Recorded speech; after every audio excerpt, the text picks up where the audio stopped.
I call the Prime Minister. Thank you very much, Deputy Speaker, and I rise to oppose the motion moved by the Leader of the Opposition. And in so doing, I say to the Leader of the Opposition, I will not be lectured about sexism and misogyny by this man. I will not. And the government will not be lectured about sexism and misogyny by this man. Not now, not ever. The Leader of the Opposition says that people who hold sexist views and who are misogynists are not appropriate for high office. Well, I hope the Leader of the Opposition has got a piece of paper and he is writing out his resignation. Because if he wants to know what misogyny looks like in modern Australia, he doesn't need a motion in the House of Representatives, he needs a mirror. That's what he needs. Let's go through the opposition leader's repulsive double standards, when it comes to misogyny and sexism. We are now supposed to take seriously that the Leader of the Opposition is offended by Mr Slipper's text messages, when this is the Leader of the Opposition who has said, and this was when he was a minister under the last government, not when he was a student, not when he was in high school, when he was a minister under the last government. He has said, and I quote, in a discussion about women being underrepresented in institutions of power in Australia, the interviewer was a man called Stavros. The Leader of the Opposition says, if it's true, Stavros, that men have more power, generally speaking, than women, is that a bad thing? And then a discussion ensues, and another person being interviewed says, I want my daughter to have as much opportunity as my son. To which the Leader of the Opposition says, yeah, I completely agree, but what if men are by physiology or temperament more adapted to exercise authority or to issue command? Then ensues another discussion about women's role in modern society, and the other person participating in the discussion says, I think it's very hard to deny that there is an underrepresentation of women, to which the Leader of the Opposition says, but now there's an assumption that this is a bad thing. This is the man from whom we're supposed to take lectures about sexism. And then, of course, it goes on. I was very offended personally when the Leader of the Opposition, as Minister for Health, said, and I quote, abortion is the easy way out. I was very personally offended by those comments. You said that in March 2004. I suggest you check the records. I was also very offended on behalf of the women of Australia when, in the course of this carbon pricing campaign, the Leader of the Opposition said, when the housewives of Australia need to do what the housewives of Australia need to understand as they do the ironing. Thank you for that painting of women's roles in modern Australia. And then, of course, I was offended too by the sexism, by the misogyny of the Leader of the Opposition catcalling across this table at me as I sit here as Prime Minister.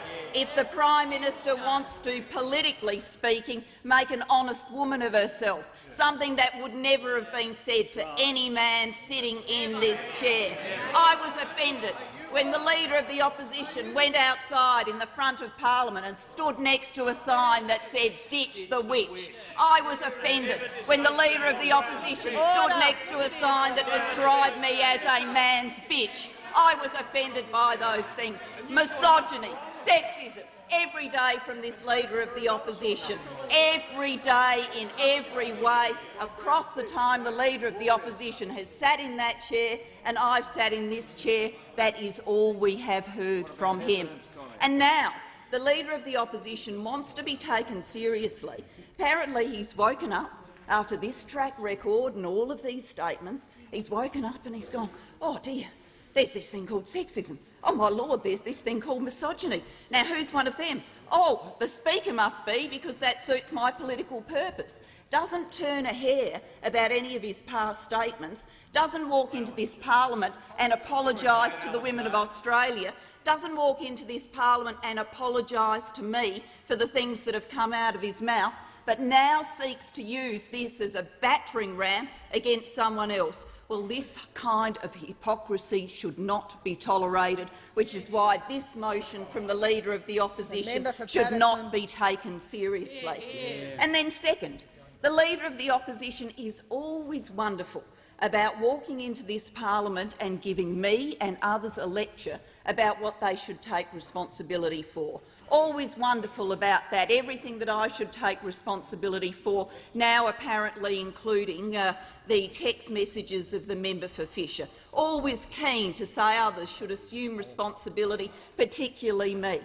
Well, can anybody remind me if the Leader of the Opposition has taken any responsibility for the conduct of the Sydney Young Liberals and the attendance at this event of members of his front bench? Has he taken any responsibility for the conduct of members of his political party and members of his front bench who apparently, when the most vile things were being said about my family, raised no voice of objection? No one walked out of the room. No one walked up to Mr Jones and said that this was not acceptable. Instead, of course, it was all viewed as good fun until it was run in a Sunday newspaper, and then the Leader of the Opposition and others started ducking for cover. Big on lectures of responsibility, very light on accepting responsibility himself for the vile conduct of members of his political party. Third, Ms Deputy Speaker, why the Leader of the Opposition should not be taken seriously on this motion. The Leader of the Opposition and the Deputy Leader of the Opposition have come into this place and have talked about the member for Fisher. Well, let me remind the Opposition and the Leader of the Opposition particularly about their track record and association with the member for Fisher.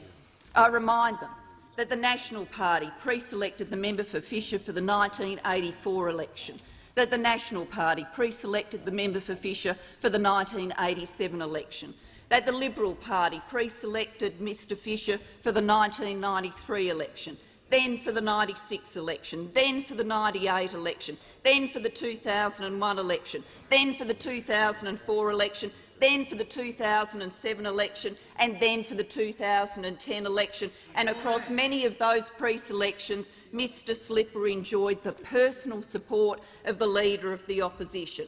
I remind the Leader of the Opposition that on the 28th of September 2010, following the last election campaign, when Mr Slipper was elected as Deputy Speaker, the Leader of the Opposition— The Leader of the Opposition at that stage said this, and I quote, he referred to the member for Maranoa, who was also elected to a position at the same time, and then went on as follows: "And the member for Fisher will serve as a fine complement to the member for Scullin in the chair.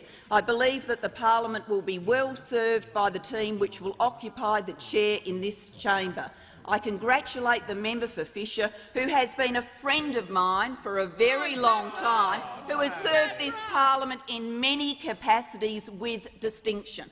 The words of the Leader of the Opposition on record about his personal friendship with Mr Slipper, and on record about his view about Mr Slipper's qualities and attributes to be the Speaker. No walking away from those words. They were the statement of the Leader of the Opposition then. I remind the Leader of the Opposition, who now comes in here and speaks about Mr Slipper and apparently his inability to work with or talk to Mr Slipper, I remind the Leader of the Opposition he attended Mr Slipper's wedding. Did he walk up to Mr Slipper in the middle of the service and say he was disgusted to be there? Was that the attitude he took? No, he attended that wedding as a friend. The Leader of the Opposition keen to lecture others about what they ought to know or did know about Mr Slipper. Well, with respect, I'd say to the Leader of the Opposition, after a long personal association, including attending Mr Slipper's wedding, it would be interesting to know whether the Leader of the Opposition was surprised by these text messages. He's certainly in a position to speak more intimately about Mr Slipper than I am and many other people in this parliament, given this long personal association. Then, of course, the Leader of the Opposition comes into this place and says, and I quote, Every day the Prime Minister stands in this parliament to defend this Speaker will be another day of shame for this parliament, another day of shame for a government which should already have died of shame. Oh, where's that phrase? Well, can I indicate to the Leader of the Opposition the government is not dying of shame. My father did not die of shame. What the Leader of the Opposition should be ashamed of is his performance in this parliament and the sexism he brings with it. Now, about the text messages that are on the public record or reported in the— that's a direct quote from the Leader of the Opposition, so I suggest those groaning have a word with him. Now, on the conduct of Mr Slipper and on the text messages that are in the public domain, I have seen the press reports of those text messages. I am offended by their content. I'm offended by their content because I am always offended by sexism. I'm offended by their content because I'm always offended by statements that are anti-women. I'm offended by those things in the same way that I have been offended by things that the Leader of the Opposition has said, and no doubt will continue to say in the future, because if this today was an exhibition of his new feminine side, well, I don't think we've got much to look forward to in terms of change conduct. I am offended by those text messages, but I also believe, in terms of this parliament making a decision about the speakership, that this parliament should recognise that there is a court case in progress, that the judge has reserved his decision, that having waited for a number of months for the legal matters surrounding Mr Slipper to come to a conclusion, that this parliament should see that conclusion. I believe that is the appropriate path forward, and that people will then have an opportunity to make up their minds with the fullest information available to them. But whenever people make up their minds about those questions, what I won't stand for, what I will never stand for, is the Leader of the Opposition coming into this place and peddling a double standard, peddling a standard for Mr Slipper he would not set for himself, peddling a standard for Mr Slipper he has not set for other members of his front bench, peddling a standard for Mr Slipper that has not been acquitted by the people who have been sent out to say the vilest and most revolting things, like his former shadow parliamentary secretary, Senator Bernardi. I will not ever see the Leader of the Opposition seek to impose his double standard on this parliament. Sexism should always be unacceptable. We should conduct ourselves as it should be always unacceptable. The Leader of the Opposition says do something. Well, he could do something himself if he wants to deal with sexism in this parliament. He could change his behaviour, he could apologise for all these past statements, he could apologise for standing next to signs describing me as a witch and a bitch, terminology that is now objected to by the front bench of the opposition. He could change a standard himself if he sought to do so. But we will see none of that from the Leader of the Opposition, because on these questions he is incapable of change.